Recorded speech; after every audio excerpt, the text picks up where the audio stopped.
for June 6th, 2024 at 5:30 p.m. And we're going to start with the Pledge of Allegiance, led by Director Gore.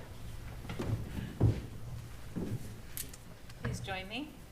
I pledge allegiance to the flag of the United States of America and to the republic for which it stands, one nation, under God, indivisible, with liberty and justice for all. Will the clerk please call the roll?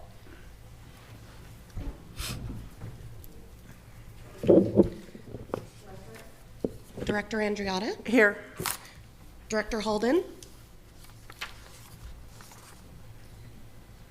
Says he's talking. Here, sorry. Director Gore? Here. Director Alvord? Here. Chairman Here. Landon? Oh, here.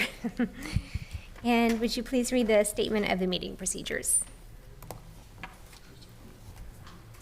Welcome to the Western Classroom Waste Management Authority meeting of June 6, 2024.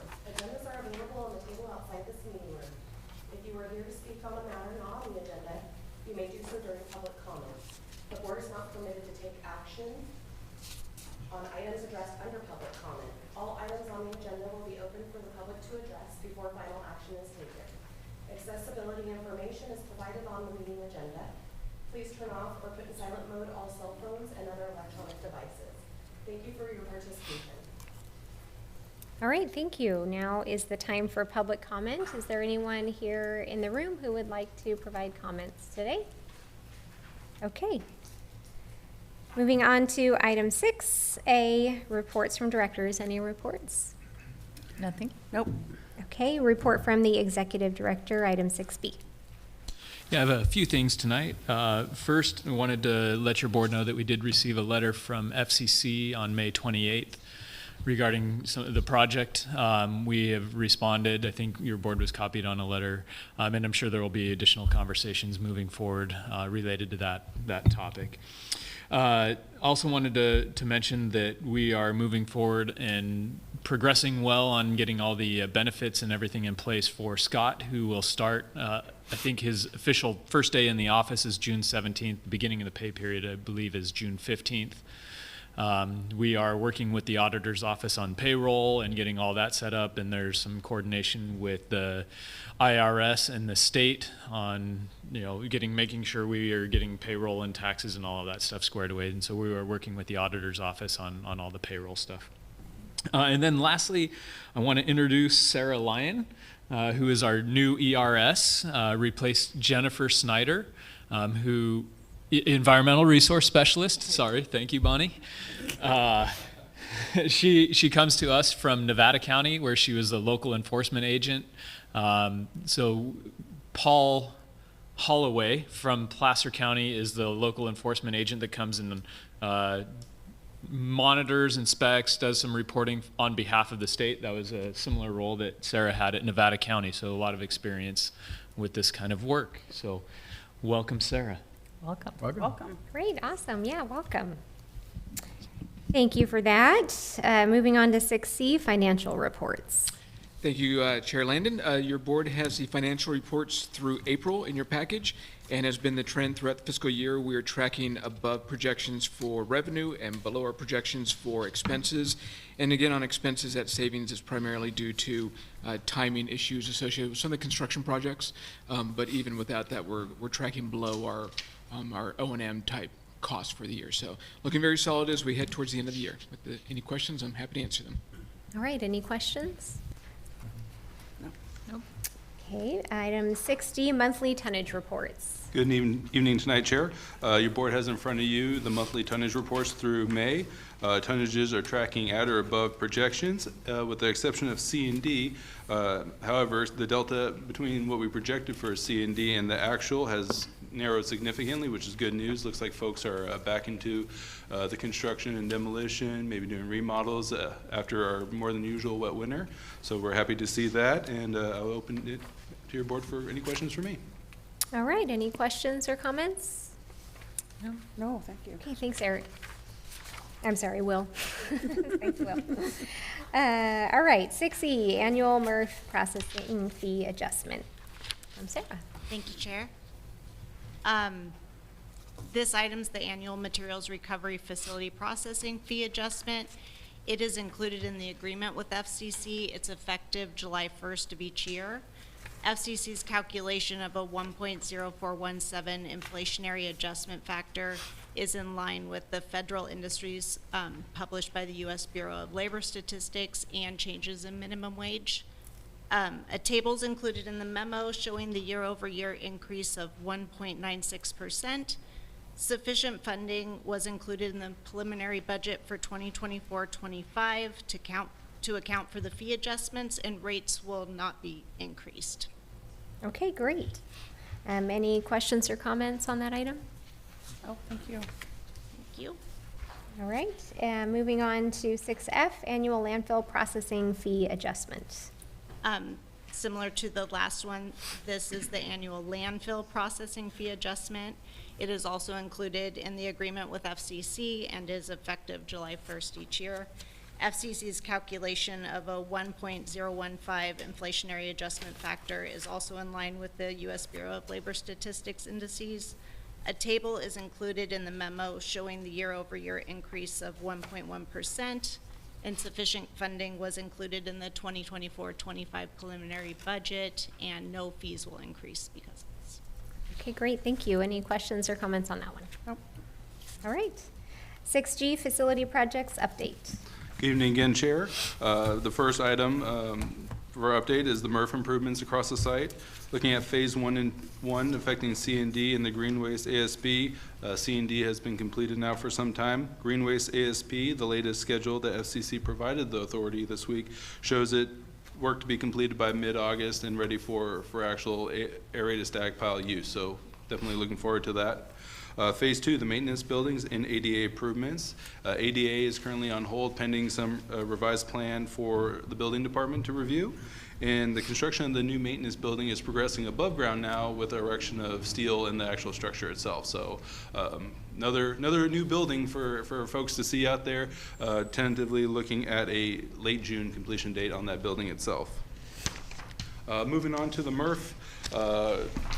FCC has completed pouring concrete in the first phase of the MRF. This concrete is going to be the footings for our brand new equipment.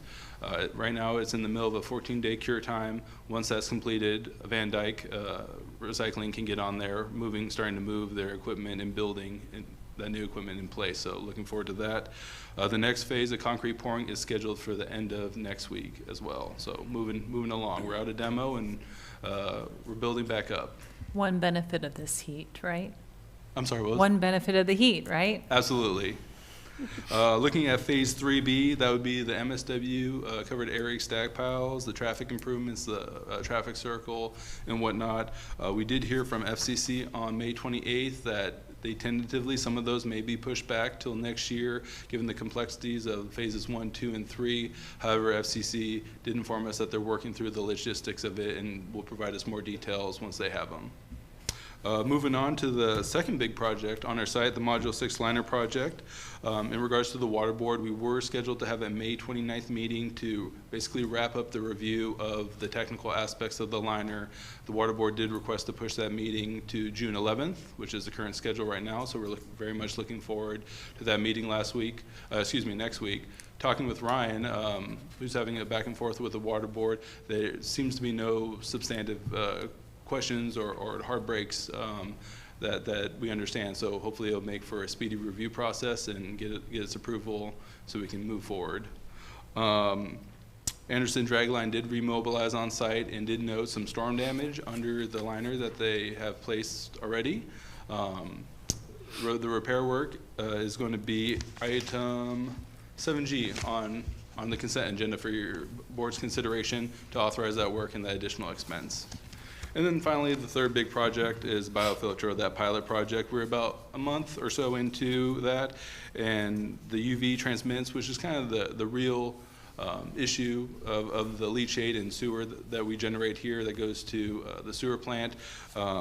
With this pilot project on the effluent or the processed water, we are seeing a 7% increase in UV transmittance. So that means the water is going from more from a used oil look to a sweet iced tea look. So we're very happy to see that. And just keep in mind, 3 months of age is where the bacteria and the worms will reach maturity. So we're looking hopefully for more continued improvements on those results as well.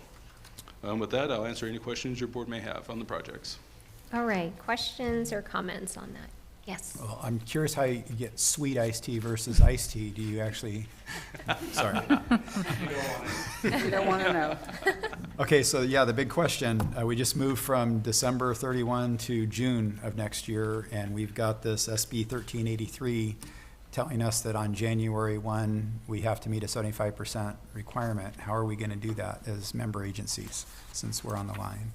Based on conversations authority staff had with FCC, it sounds like what they want to push potentially to next year is more of the traffic issue, traffic circle, those kind of hard traffic flow patterns, as we are not ceasing customer flows on site, and less of the actual compliance metrics. And I think FCC is here. They could speak on that further if they wish.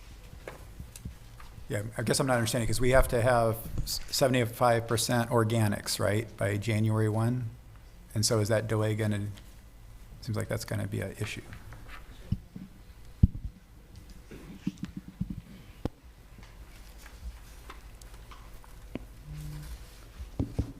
Hi, can you hear me now? Yes. Yeah. We want to make sure it's understood that we do have a delay right now over June next year with the whole entire MRF equipment, including the MSW, which we are, the overall SB 1383 is for the whole entire year instead of for only the 6 months.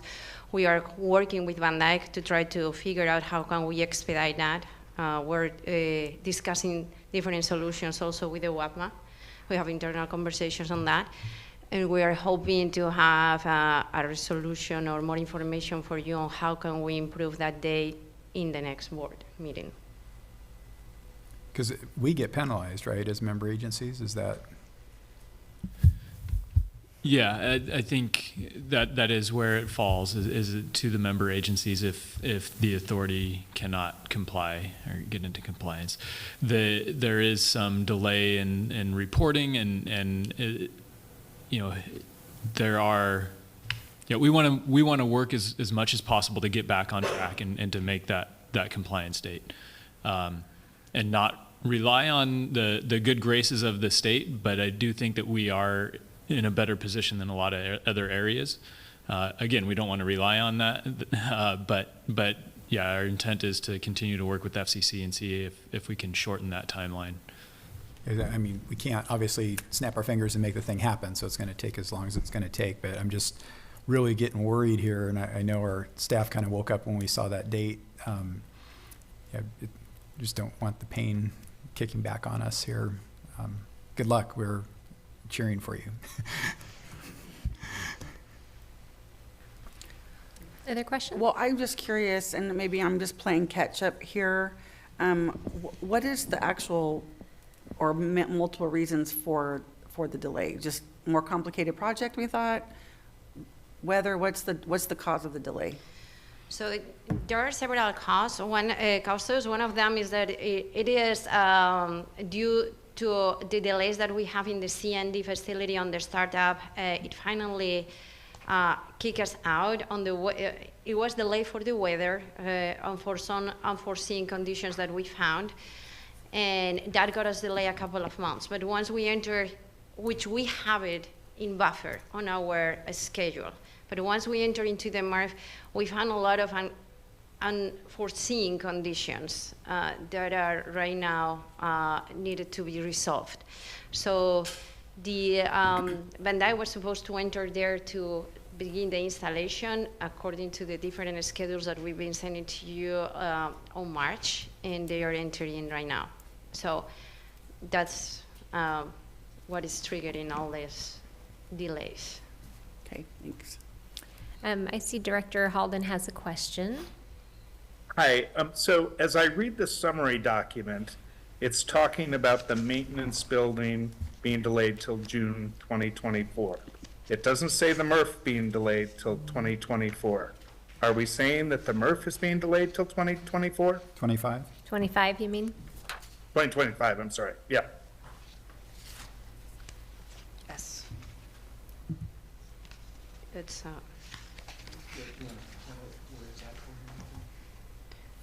yeah, I mean, it's in page 14 of the agenda, on the critical items, it said the MRF equipment testing and commissioning will be done, finalized by May 2025, at the end of May 2025. So where is that in the report that we're In going to be page- May 2025? Page 14 on the critical path. Director Halden, this is Will Scheffler with the authority. It is in 3B, that delay is noted for that system, and it's also in FCC's critical path that they provided. Okay. 3B, what's 3B? On page 12. Thank you. 12. Oh, Phase 3B. Okay, on page 12, thank you. Okay, any other questions or comments? Okay, I will echo what Director Alvord said. I think we're all getting super nervous, but I think anything that we can do to be supportive, or if there's any help that we can provide, I think we're all willing to help where we can, but thanks for the report. Okay, moving on to item 7A, consent agenda. Is there anything that anyone would like to pull from the consent agenda? Anyone in the public that would like to pull anything from consent?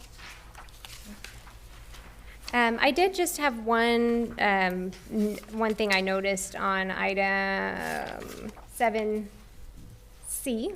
On page 33 in the table that talks about the task budgets, item 4 and 5, the total doesn't add up correctly. So it has the original budget and then it shows First Amendment, but then the total is $46,250. And then item 5, same, it was just off by a couple $100, but, or I guess a couple $1,000, A couple but thousand, anyway. yes. Yeah, that's a significant delta. So we will certainly take a look at that and clean it up before we finalize the number. Okay, do I need to do, I didn't know if I needed, okay, so we can just approve it as is. All right, is there a motion to approve the consent agenda? I move approval. Second.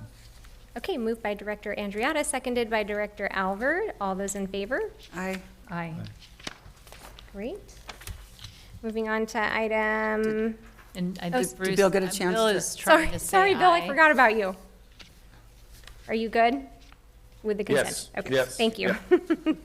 Thanks. No abstentions and no no's, okay. Item 8A, adoption of policy 24-01, material processing.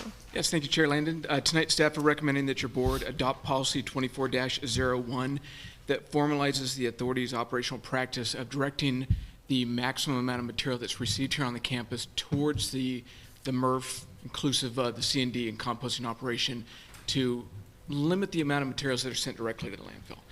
And as noted here, that is really the tenet of why the MRF was built, is to reduce the amount of material that goes to the landfill. So, you know, historically, we've had in our contracts with Nortec and now with FCC, where we've noted that the authority and its member agencies endeavor to reduce the amount of material sent to landfill and maximize the amount of material we process. And so that has been, at least within the contractual sense, that's been the practice here. We don't have anything that, formally states that for the world to see.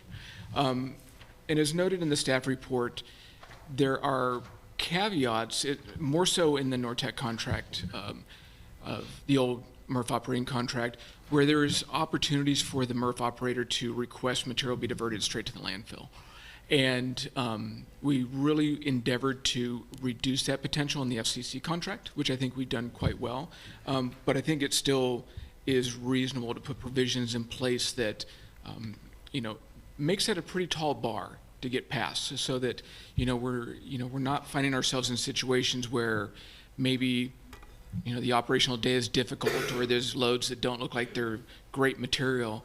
There's still material there to be captured. And so from staff's perspective, we should be directing the maximum amount of material to the MRF to recover as much as we can. So this would help at least tighten that issue up considerably. And then, as noted in the staff report as well, your board has discussed, at least informally, and we plan on bringing something back to formalize this, the idea of looking past Placer County and looking out towards other jurisdictions, say in Sacramento, Sutter County, Nevada County, to see if there's an opportunity to bring in additional flows here and utilize available capacity. And what we want to do is make it abundantly clear that what the capacity is available is a processing capacity, and that we're looking to recover product and not just become a convenient landfill for somebody to use. So we'd want it, very assertively stated that don't look to us to be a landfill spot, look to us to be a MRF spot. So we believe that, this again, it establishes more formally the board's perspective on how we operate the facility now and into the future. And so what we did is we worked with the TAG to come up with what we believe is a reasonable policy that would meet everyone's needs here. And through that process, we understood that even though we want to maximize the amount of material that goes into the MRF, there are certain materials that really never belong in the MRF. And some of those are noted in the policy there. I'll give examples. Treated medical waste is a perfect example where really the best thing we can do is safely dispose of that material from a health and safety standpoint. Treated wood waste is the same thing. The state doesn't want that to be processed in the MRF because of the potential for contact with those chemicals. The best thing to do is bury it. So there are certain items that should be sent to the landfill no matter what. And then acknowledging that there are times if, say, the MRF, if there's a major facility upset, something like that, we need to have the option to be able to send material to the landfill. But it really has to be at the authority's direction, and what we're suggesting in here is that it has to be under the prior consent of the general manager or their designee. So it isn't done just out in the field by scale house staff and drivers for the operator. It's really done at the highest levels down, so there's an acknowledgement of what's going on here. I'll turn it back to your board briefly, but I think one thing to note here is really this shouldn't impact anything in terms of cost. This is basically our operational practice. It has been, but it does tighten up and it formalizes it and makes it abundantly clear to everybody that this is the policy here. So with that, I'll turn it back to your board if you've got any questions about the policy or how we developed it. Okay, questions? Just clarification. So we're just trying to make sure that people don't bypass our MRF and just go dump stuff when we could have processed and pull that. Sounds like correct. Sounds like a great That's idea. absolutely correct. And clarifying, you're putting it into policy, because I know with the previous operator, we did have diversions, a lot that had to do with the facility equipment breaking or something like that, and we did a lot of diverting, correct? That's correct. The operator did a lot of diverting, which is what we don't want. Have you had any conversations with FCC about this policy? And I just want to make sure that I did speak with their general manager about this. Okay. And, and it is important to acknowledge that it really is a reflection of our current operational practice. So it isn't a divergence from that. And I think another key element in there is we're suggesting that this policy doesn't become effective until the facility infrastructure and upgrades are complete, because there will be the need to divert material as we're continuing to upgrade the facility. We acknowledge that, we understand that. We want to minimize that, but it would be, I think, short-sighted to say that it's not allowed at all. So this would not kick in until the facility is fully up and operational, and FCC has designed a system that has the capacity to take basically all the material over at least the next 10 years. So from an operational standpoint, it really should not be an issue. Okay, thank you. Other questions? I just have one question. So if for some reason this doesn't happen, let's just say there's a circumstance by which this policy is broken, are there repercussions, or what happens if it doesn't get handled? Good question. That is a good question. Not one that, I think that we really worked our way through, because what we tried to do is establish a mechanism where there had to be sufficient communication amongst the highest levels of staff. for this to work. So there had to be an acknowledgement that here's the framework in which we intend to operate under. There are exceptions to this rule, but it has to be, discussed at, essentially the GM level. So, it's not something where, a load gets transferred and there's a fine associated with it, but it does then come back and let's have a conversation about, why did this happen? These are the rules of the road. Okay, great. Well, I think this is great. I think it's really good to have it in policy, so. All right, any comments from the public? And I don't see any hands raised by Director Halden. A motion to approve? Chair, if I could, Oh, I yes. recommend a roll call vote on this. Okay, we'll do. Motion to approve. And I'll second. All right, moved by Director Alvord, seconded by Director Gore. May we have a roll call vote, please? Director Andriana? Yes. Director Holden? Yes. Director Gore? Yes. Director Alvord? Yes. Chair Linden? Yes, thank you. All right, moving on to 8B, resolution commending Kevin Bell for his service to the WAMA. Yes, thank you, Chair. This one's kind of bittersweet. We're recommending tonight that your board acknowledge and commend Kevin for his service to the authority. It's the reason it's bittersweet is obviously we're moving into a new chapter, which is extremely exciting for the authority. But by virtue of that, the consequence is that we won't have Kevin sitting here anymore. It's no exaggeration to say that the authority has benefited immensely by having Kevin in this role. You could look at this, 5.5 years, for some of us anymore, it's a blink of an eye, but those are 5.5 very critical years that we've had with, the EIR and the procurement process and, the flow commitment agreements. And I give Kevin huge kudos on that one. He carried the water on the flow commitment agreements. And let's not forget that without those, the bonds and the agreement with FCC would have never happened. All those pieces had to come together, and he made that work. And then over the last 6 months, after Ken retired, Kevin picked up the reins as the interim executive director and has really helped move forward, bringing on the new executive director, all the while doing all this legwork, realizing it was for somebody else when he wouldn't be here anymore. And in that time, I've never seen him complain about it. He's always had a smile, and he's always worked really hard.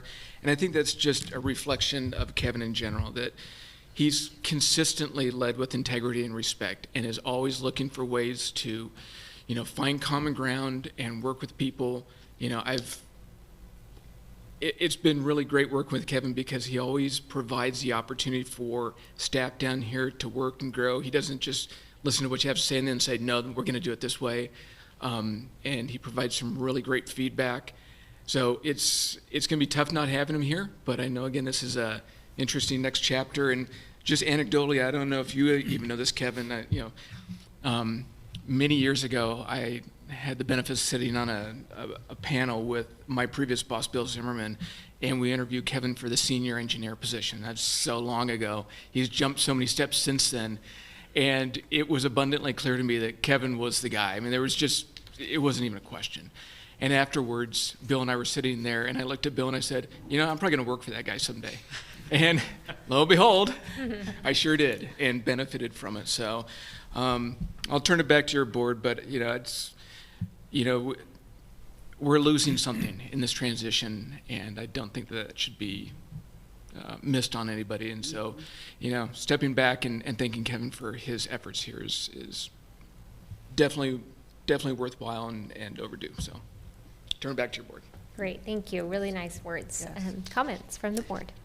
Well, I'm really getting amusement out of watching you grow redder and redder as Eric is talking, because I know it's really uncomfortable for you right now, but I appreciate that, Eric, because it does need to be said, and we do need to show our appreciation. And I've gotten to work with Kevin on different realms, and so this has been a pleasure, and it is going to be sad to see you go, but luckily for me, I'll get to see you other places. But thank you so much for your leadership and you just are a good guy, and your attitude is stellar, and we need more people like you. So thank you.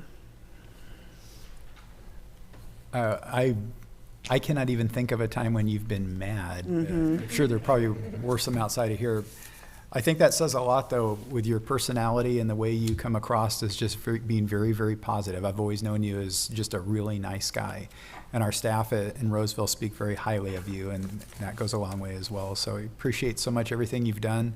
I know you're not sailing off into the sunset yet, but we're going to miss you here. So thank you very much for your service. Before Bill speaks, thank you very much, Kevin. Eric, you said it very well. And Kevin, you do an excellent job. You excel at what you do, and really trying to get to a win-win solution, trying to figure out a way to make things happen. You're definitely a doer, but you also work really hard at problem solving and trying to figure out another way to do it. And it's so appreciated. And you're just a pleasure to work with. It's fun. And the nice part is I know you've got kids that are still growing up, so you're gonna be working hopefully for the county for a good while, which is to our benefit. Really appreciate just all that you have done. And as Eric said, it has been a very long 5.5 years. Yes, right? And it's good, right? We've done some really, really good things. We have new partners. There's all this growth, and you have helped be a part of that. So when we do whatever ribbon cutting we do when we open up everything, you definitely need to be there. All right, Director Halden. Thank you. Kevin, just really appreciate you. I thought Director Andreatta, despite her newness on the board, really captured you really well. So I will just say, I won't repeat her words, but I thought she really captured you well. And I appreciate you. And, you know, I joined the board 5.5 years ago, so I guess I hadn't realized that we came in together. I thought you had always been there the way you knew everything already. So. Look forward to running into you in the future, and I think we'll make sure that the general manager has you on his roster of people he can call up and charge for. Absolutely. Yep. All right, thank you. And I will, of course, just echo what everyone else said, and I would say, Kevin, you are just such a quiet leader, I would say, that you have done an excellent job leading your team. And as everyone else said, you're a collaborator, you're positive, you work towards solutions. All those things are so true. And I think with bringing on this new general manager, I think other duties as assigned went far above and beyond having to set someone up with retirement and benefits and all of those things. So just really, really appreciate all the work that you've done, and I'm really glad that you're still at the county, and so I don't have to say goodbye. So Yeah. all right, do I have a motion? Public Sorry, comment. public comment, and also I want to make sure I allow time for you to say something. Okay. Would you like to say a few words? I know you would love to. Yeah. Sure, I'll say a few things. And yeah, I'm getting redder and redder. This is, I saw it on there and I was like, Eric, really? Are we doing this? And we argued about it a bit, and I succumbed. So I appreciate the words, Eric. It's been fantastic working with you here over the last 5.5 years, and I've learned a lot in the process and grown a lot too, and so I definitely appreciate it. I appreciate working with your board too. There have been a lot of challenging issues over the last 5.5 years, but I felt like we've always had a good relationship with all 5 board members throughout the entire time to be able to just talk through some of these challenging issues, and you know, thinking about where we are today and where WATMA is headed. It's exciting to see. There's a bright future, I think, with WATMA, with the new general manager, the new structure, the staff that we have here with FCC, with just all the new equipment, the circular economy that we're pursuing, all of those things that, you know, the EIR, all the things that Eric mentioned. There's a bright future, and exciting things are happening here. So thank you all for allowing me to be a part of it for the last 5.5 years, and thank you. I see Roseville staff here. Thank you for the years of service working with the staff of all the member agencies as well. Has been great. And again, there have been challenges, but I think I've always felt like we could come together and work through issues. So I've always appreciated that. So thank you. And I'm happy to move approval of the resolution, but I would also want to make sure that he has a Trash Talker T-shirt, just because I think everybody should have a Trash Talker T-shirt, just saying. I'll second. Okay, moved by Director Gore, seconded by Director Andriotta. Do I need to do a roll call vote again? Yes, Chair. Because he's Roll call, over. Yes. Please. Yes. Director Holden, Yes. Director Ford, Yes. Director Albert, Yes. Chair Linden. Yes. All right. Thank you very much. All right, thank you. We will now move to item 9A, closed session. Thank you, Chair. The board will now adjourn to closed session for the two items listed under item 9A.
Okay, welcome back. We are back from closed session, and I'll have Mr. Sandman read us out. Thank you, Chair. The board had 2 items of closed session under item 9. And the first item, the board received a report from council, no action was taken.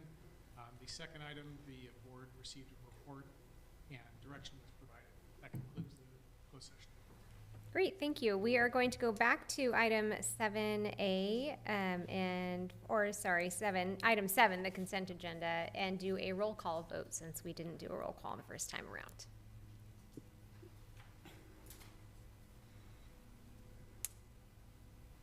Do you need a motion? Sorry, would you please call the roll? Did you need a motion or anything on it? No. Motion's on the table. Okay, great. Director Andreotta? Yes. Director Holden? Yes. Director Gore? Yes. Director Alvord? Yes. Chair Landon? Yes, thank you. Okay, moving on to item 10, upcoming agenda items. Is there anything that any board members would like to have? You know what, I don't have an agenda item, but I do have a small request. And I realize that, you know, being the new person to the board, it might seem ridiculous, and I'm sorry if it is. Would it be possible, when you guys make the agenda, to label the page, so you have your agenda and you have them labeled, you know, item 1, 2, or 1A, whatever. When you do that, can you put that on the page too, so that, I mean, you have the page number, which is great, but sometimes I'm flipping through and I'm like, which item is this? And if you have it corresponded on the page to the agenda, does that make sense? Yes, it does. Okay, if that's too much trouble, then don't bother, but that would be helpful. That would be helpful. Would be helpful. Okay, thank you, I would Next appreciate meeting. that, yes. I thought the same thing and just went along with it. So Yeah. that's something. Thank you. Okay, great. Anything else? Nope. All righty, we will then adjourn. All right. Thank you very Thank much. you, everybody. everyone.